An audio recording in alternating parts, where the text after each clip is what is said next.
ہم معلوم کریں گے کہ کون اس پہ ملوث ہیں، کنہوں نے عملے کو، کنہوں نے پوری اس انسٹیٹیوشن کو نقصان بھی پہنچایا ہے اور خرابی بھی کی ہے، باہر بھی توڑ پھوڑ کی ہے۔ دیکھیں اس چیز کی گنجائش نہیں ہے۔ آپ لوگ اگر اس طرح کریں گے اور سمجھیں گے کہ گورنمنٹ کوئی اقدام نہیں کرے گی،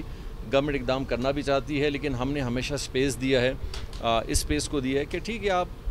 حکومت کے خلاف بات کریں، اسمبلی میں آئیں۔ آپ نے پچھلے 2 بجٹوں میں کیا ہے، کتابیں پھاڑی ہیں، ہمیں برا بلا کیا ہے، بوائیکاٹ کیا ہے، لیکن یہ جو آپ نے کام آج سٹارٹ کیا ہے یہ کم از کم پارلیمنٹ میں نہیں ہو سکتا، کسی روڈ پہ ضرور ہو سکتا ہے۔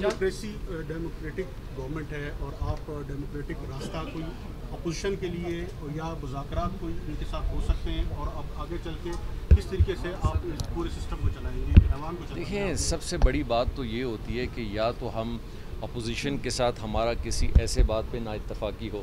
کیا آج ہم نے جوب ڈویژن اور لورلائے ڈویژن بنایا کیا غلط کام کیا؟ آج کیا قلعہ عبداللہ اور چمن کے اندر ہم نے 2 اضلاع بنائے، کیا یہ غلط کام تھا؟ آج ہم نے ایسا بجٹ پیش کیا جس میں تعلیم، صحت سارے بلوچستانیوں کے لیے ہے، ایک عام کارڈ، آپ بشمولیت جتنے بھی ٹی وی کے کیمرہ مین ہیں سب ہیں، آج آپ کے پاس 10 لاکھ روپے علاج کرانے کے لیے اپنے خاندان کے پاس ہیں۔ اس سے برعکس کہ کوئی غریب ہے، امیر ہے، ضرورت سب کے لیے ہے۔ کیا یہ ہمارے فائدے میں ہے؟ کیا یہ ہمارے حلقوں کے لیے؟ کیا یہ میرے ووٹرز کے لیے؟ یہ سارے بلوچستان کے لیے۔ ہاں آپ ہمارا بجٹ آج پڑھتے اور پھر آپ اپنا احتجاج کل کرتے یا پرسوں کرتے کہ جی یہ عوام دوست بجٹ نہیں ہے، یہ عوام دشمن بجٹ ہے، تو ہم قصوروار ہوتے ہیں۔ اس بجٹ کو آپ پڑھیں، آپ دیکھیے گا آپ کو اس میں کیا چیز نظر آئے گی جس پہ آپ تنقید کر سکیں۔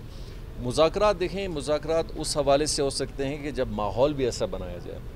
لیکن گالم گلوچ، توڑ پھوڑ، بلیک میلنگ اگر آپ کرتے ہیں اور سمجھتے ہیں کہ سرکار آپ کے ساتھ مذاکرات کرے، یہ کوئی مناسب طریقہ نہیں ہے اور نہ ہی یہ طریقہ چلتا ہے۔ اور لیکن مجھے حیرت اس بات کی ہے کہ اس دوران انہی کے پارٹی کے بہت سارے لوگ ہم سے رابطے میں بھی تھے، باتوں میں بھی تھے، لیکن اس کے برعکس پھر اس طرح کا ماحول بھی ہوتا ہے اور کہتے ہیں کہ جی ہمارے اسکیمات نہیں ہیں۔ میرا خیال کچھ کی شاید لسٹوں میں نکل بھی آئے۔ جام صاحب یہ کہا جا رہا ہے کہ آپ نے سب کو الگ الگ فون کر کے کہا کہ جی آپ آ جائیں، آپ آ جائیں، آپ نے ایک جگہ پہ کسی کو نہیں کہا کہ جی آپ فلاں جماعت والے آ جائیں میرے ساتھ بات چیت کریں۔ ان کا یہ کہنا ہے کہ جام صاحب نے ہم لوگوں کو توڑنے کی کوشش کی ہے۔ میں اس پہ زیادہ بات نہیں کرنا چاہ رہا، میں صرف یہ کہوں گا کہ ایک چیز اپوزیشن جماعتیں طے کر لیں کہ کیا ان کا موقف کیا ہے۔ اسکیمات چاہیے، بتا دیں آج کہ جی بالکل ہمیں اسکیمات چاہیے اور ہمارا یہ سارا احتجاج ختم ہو جائے گا۔ تو یہ جتنا آپ نے بلوچستان کے لوگوں کے لیے روڈ بند کیے، لوگوں کو تکلیف دی، صرف اس حوالے سے کہ آپ کو 8-10 کروڑ روپے کی اسکیمات مل جائیں، صرف اس لیے اگر یہ وجہ ہے،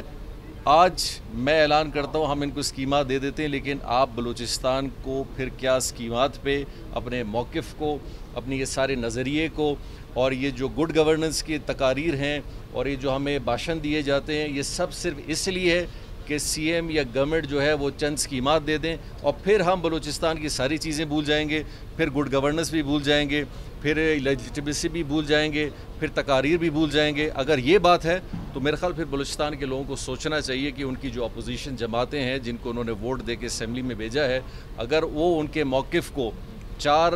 اسکیمات، 4 روڈ اور 4 نالیوں پہ اگر بیچ رہے ہیں، میں دہرانا چاہوں گا اختر مینگل صاحب کہ اس پریس کانفرنس کو جب اسلام آباد میں نے اور انہوں نے کیا تھا کہ جب ہم نے کہا تھا کہ ہم بلوچستان کی ترقی کے حوالے سے کام کریں گے، روڈ بنائیں گے، کام کریں گے، اسکول بنائیں گے، جب اختر مینگل صاحب کی باری آئی تو انہوں نے کہا جی ہم نے بلوچستان کے لوگوں سے ووٹ نالی، روڈ اور بلڈنگ کے لیے نہیں لیے، ہم نے اپنے موقف پہ لیے۔ تو آج میرا ان سے سوال ہے کہ آپ اپنے پارٹی کے ان ایم پی اے سے پوچھیں کہ کیا آج آپ کا موقف بدل گیا ہے؟ آج آپ کو وہی روڈ، نالی، ٹھیکہ اور ایکسین چاہیے اور آپ اپنا موقف سے ہٹ گئے تو پھر ٹھیک ہے، پھر وہ بول دیں کہ جی ہم نے اپنا جو موقف الیکشن میں اپنایا تھا آج ہمارا بی این پی مینگل کا موقف نہیں ہے، آج ہم سیاست کر رہے ہیں کہ ہمیں بھی کام چاہیے، ہمیں بھی کچھ چیزیں دیں تاکہ ہم بھی اپنے حلقوں میں کام کر سکیں۔ صاحب یہ فنڈ کی سیاست جو ہے یہ تو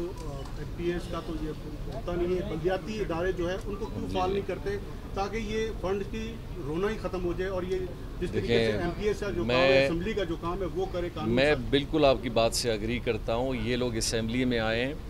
اچھے اپنے اضلاع کی تجاویز دیں، ہم کیوں نہیں رکھیں گے؟ آج ہم نے رکھی ہیں، گلستان میں ہمارا کوئی بندہ نہیں ہے لیکن ہم نے کالج رکھا ہے، گلستان میں کالج مخالفین کے بھی لوگ بچے جا کے پڑھیں گے۔ آج خاران میں بھی اسکول کیڈٹ اسکول بننے جائے گا، یا ادھر بھی کالج بننے جائے گا، یا یہاں بھی روڈ بننے جائے گا، یہاں بھی ڈیجیٹل لائبریری ہوگی، تو کیا ہم نے باہر بورڈ میں یہ لکھنا ہوگا کہ جی کولیشن لوگوں کے ووٹ کے صرف لوگ آ کے ادھر پڑھ سکتے ہیں، صحت لے سکتے ہیں،